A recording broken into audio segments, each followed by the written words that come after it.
Bonjour à tous, aujourd'hui on se retrouve pour tester cet écran qui nous vient de chez Link & Link. C'est un écran domotique qui intègre Home Assistant, donc tu as vraiment le logiciel Home Assistant qui est dessus. Ça intègre Zigbee aussi avec Zigbee to MQTT, c'est compatible maison, c'est compatible Siri, Google, Alexa, enfin bref, il y a une grosse compatibilité, c'est un produit de dingue et on va le découvrir tout de suite après l'intro.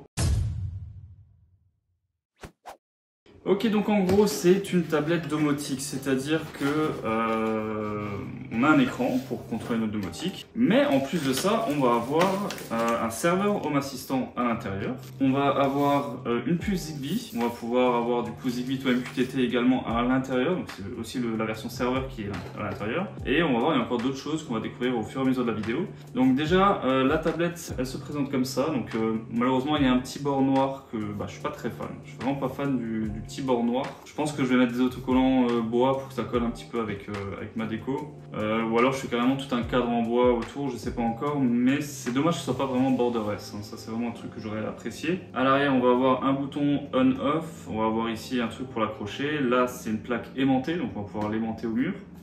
Et sur le côté on va avoir un port pour le courant, deux ports USB, donc un USB-C et un USB normal, et également un emplacement de carte SD.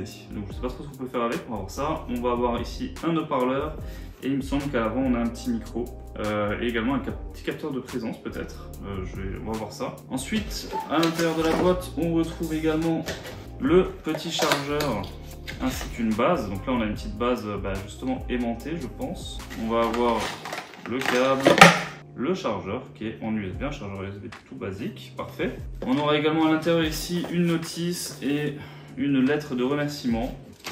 Voilà, c'est toujours cool, ils nous disent merci d'avoir commandé le produit. Et voilà, je pense que la boîte, on en a plus besoin. Et bien on va tout de suite brancher cette tablette, on va tout de suite voir ce qu'elle a dans le ventre. Allez, donc on démarre la tablette, on la met sur le petit support, voilà c'est aimanté, parfait. Et on va voir ce que ça donne. Alors pour commencer, il va falloir se connecter au Wi-Fi, donc on fait Connect to Wi-Fi. On va activer le Wi-Fi bien évidemment parce que de base il est coupé. Là il va rechercher les différents réseaux. On va se connecter. Ah tiens, c'est du Wi-Fi 6 en plus. Donc en plus c'est du Wi-Fi 6, c'est pas un Wi-Fi de merde en plus. Donc là on va mettre le mot de passe super secret que je vous cache de la caméra. Voilà, et ça va se connecter au Wi-Fi. Une fois que c'est connecté au Wi-Fi, on revient en arrière. Là il va falloir accepter les différents conditions d'utilisation et les trucs de confidentialité là. Ensuite il va falloir choisir un serveur, on va choisir le serveur européen. Et ici, il va falloir scanner le QR code, alors se connecter à son compte Link & Link. Donc bien sûr, il faut télécharger l'application sur le téléphone. Donc là, il suffit de faire le petit plus, scanner le QR code. On scanne le QR code et on fait se connecter. Ça se connecte directement et ça va installer les différents composants qu'on va devoir vouloir avoir. Donc là, ça va déjà installer le système de conteneur qui va nous permettre d'installer Home Assistant. Une fois qu'on est connecté avec son compte, eh bien ça va installer le système de conteneur qui va nous permettre d'installer les différents composants. D'office, il va m'installer Home Assistant, donc le serveur Home Assistant. Il va le configurer pour mon réseau, etc. Il va également configurer le Zigbee to MQTT, le serveur Zigbee to MQTT. Et une fois qu'il aura fait ça, eh bien on va pouvoir faire toute la configuration qu'il va falloir faire. Donc là on va laisser tout simplement s'installer tout ça, on n'a rien à faire, on a juste à laisser faire et juste au niveau du Zigbee il va falloir choisir est-ce que on fait un routeur ou est-ce qu'on fait un serveur. Donc ça peut également nous servir de routeur pour le Zigbee. Alors une fois qu'il a fini de tout installer, eh bien on va voir un peu ce qu'il a fait. Donc on va voir dans les paramètres, on a ici un local achat. Donc ici on voit que ça a créé un Home Assistant local, donc là sur l'IP 192.168.2.106, et donc là si j'accède depuis un navigateur, je peux accéder à mon Home Assistant depuis cette adresse là. Donc là c'est pas mon Home Assistant que j'ai déjà, parce que j'ai déjà un serveur Home Assistant, mais c'est un nouvel Home Assistant. Ici on va pouvoir facilement basculer de mon serveur Home Assistant actuel à ça, en faisant un backup et en faisant la restauration par ici. Déjà ce qu'on va voir c'est dans les paramètres, qu'est-ce qu'on a. Donc dans les paramètres ici on a l'adresse MAC, on a l'adresse IP.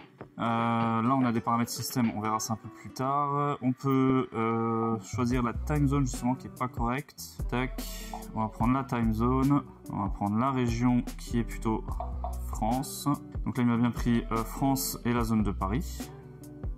Ici on utilise bien le format 24 heures, qu'on va ajouter un langage et on va choisir le français. Le français de la France, pas du Canada. On choisit ça en langue, voilà, principale. Maintenant j'ai nouveau tout en français, ajouter une langue, et on va voir toute l'interface maintenant en français, ça va faire plaisir. Ensuite, donc on a le local achat, on a vu, on a l'external achat qu'on va pouvoir connecter, donc on va tout de suite l'ajouter. Alors on va connecter notre Home Assistant actuel, donc qui est externe à cette tablette murale. On va mettre le nom, donc qui est Poudlard, l'adresse IP, le port, donc 800123. Et là, il va falloir un token. Le token, c'est un peu compliqué à le prendre, c'est surtout que ça va être compliqué de le mettre là-dedans. Au niveau des paramètres, eh bien, on va pouvoir configurer notre Home Assistant local. On va pouvoir configurer un Home Assistant externe, donc ça c'est mon Home Assistant normal que j'ai sur mon serveur. On va pouvoir régler tout ce qui est configuration MQTT, on va pouvoir régler notre broker MQTT. Ici, bon ça c'est juste des petits détails par rapport au Zigbee, on va pouvoir régler donc le Zigbee to MQTT. Là on a notre service de conteneur donc qui nous permet d'avoir Home Assistant et tout ça avec. On a les paramètres de base, on va pouvoir mettre un screensaver, donc un économiseur d'écran. On va pouvoir prendre des logs, etc. Ici on va pouvoir changer le fond d'écran, si on veut mettre un autre fond d'écran. Là, on va avoir un Media Center, donc c'est à ça que ça sert la carte SD finalement. C'est pour mettre des images, des vidéos, et ça se transforme du coup en un écran numérique, tout simplement. Ensuite ici, on va pouvoir connecter Alexa Google Home. Donc là, il y a tout le détail qui est écrit. En fait, il faut l'ajouter dans notre application Link & Link sur notre téléphone. On va ajouter Alexa ou Google Home et du coup ça va l'ajouter également là-dedans. Au niveau de HomeKit, eh bien on va avoir une bridge HomeKit qui est possible de faire. Là on a nos informations de compte et là on peut faire un compte business tout simplement. Une fois qu'on aura installé Home Assistant, eh bien on aura juste à lancer l'application et là on se retrouve, d'ailleurs j'ai encore mes trucs ouverts, et on se retrouve donc avec notre Home Assistant. On va pouvoir aller tout simplement sur des onglets et tout ça. Bon, la première fois ça va prendre un peu de temps à charger, le temps que vraiment toutes les images chargent. Une fois que toutes les images ont chargé, ce sera tout bon. Et là on va pouvoir tester, voilà, c'est assez réactif, hein, vous voyez, j'appuie, ça s'allume. Voilà, c'est plutôt assez, on va faire avec le couloir, vous le verrez un petit peu mieux, voilà, c'est assez réactif. Au niveau des add-ons, donc les add-ons, ça va être les différentes applications qu'on va pouvoir installer dessus. Donc on va prendre l'exemple de Home Assistant qui est installé, Home Assistant Server qui est également installé. On a eWeLink par exemple, on a Aquara Home, Glove, Switchbot, Broadlink, tous les fabricants, toutes les applications de base, Reolink par exemple, ESP Home, Z-Wave, on peut mettre une clé Z-Wave en USB sur la carte et on va pouvoir du coup avoir du Z-Wave dans Home Assistant qui est sur la tablette. On a Zero Tier 1 d'ailleurs qui est super bien, on va avoir Spotify pour mettre de la musique.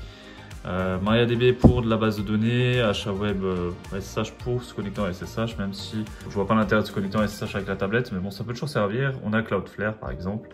Et après si on trouve pas notre application, eh bien on a APK Pure pour télécharger des applications à la place comme c'est une tablette Android, on peut installer des applications Android.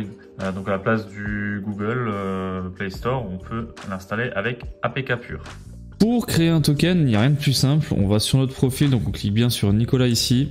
On va dans l'onglet sécurité et ensuite on descend tout en bas. Et là vous voyez j'ai des jetons d'accès. Là j'ai déjà mis ma tablette du coup. Et on fait créer un jeton. Là on va mettre un truc, je vais mettre test. Voilà, et là du coup on a notre jeton. Donc on a un QR code ou alors on l'a en textuel. Ça je vais le supprimer directement. Et ensuite il faudra remplir ce jeton là sur la tablette. En résumé, cette Link & Link SG Display Max, c'est pas juste un écran basique, c'est carrément une box domotique complète. Elle intègre le Wi-Fi, le Zigbee, le protocole Matter, le Bluetooth. On peut ajouter une clé Z-Wave, un hub pour la radiofréquence et un capteur infrarouge. On a Home Assistant qui est directement intégré et installé automatiquement au démarrage. C'est aussi un cadre photo-vidéo, donc on peut l'utiliser comme cadre photo-vidéo aussi. C'est livré avec un support, ça permet de choisir de le mettre là où on le veut, si on veut le mettre sur un meuble ou si on préfère l'accrocher au mur. On peut l'accrocher au mur avec un aimant vu qu'il y a une plaque métallique à l'arrière. Au niveau des spécifications de cette box, alors on a donc un écran forcément, hein. On a un CPU de 8 cœurs et de 1,8 GHz, on a 4 Go de RAM, 32 Go de stockage, sachant qu'on peut ajouter une carte SD aussi en plus. Donc on a l'écran tactile qui est assez réactif. Au niveau de la consommation, c'est assez important de le dire, du moins de la mesurer. Donc au repos avec l'écran allumé, donc sans rien faire, sans afficher de flux vidéo ou quoi, on est à 5 watts, ce qui est vraiment très raisonnable pour une box domotique. Sachant que l'écran est allumé, donc l'écran éteint, ça doit consommer encore moins. Ah oui, c'est aussi compatible avec Alexa, HomeKit et Siri, donc ça c'est aussi quelque chose qui est bien. Donc tout ça, ça nous fait une domotique plus que puissante, et d'ailleurs plus puissante que la Home Assistant Green, parce que la Home Assistant Green elle a 4 cœurs,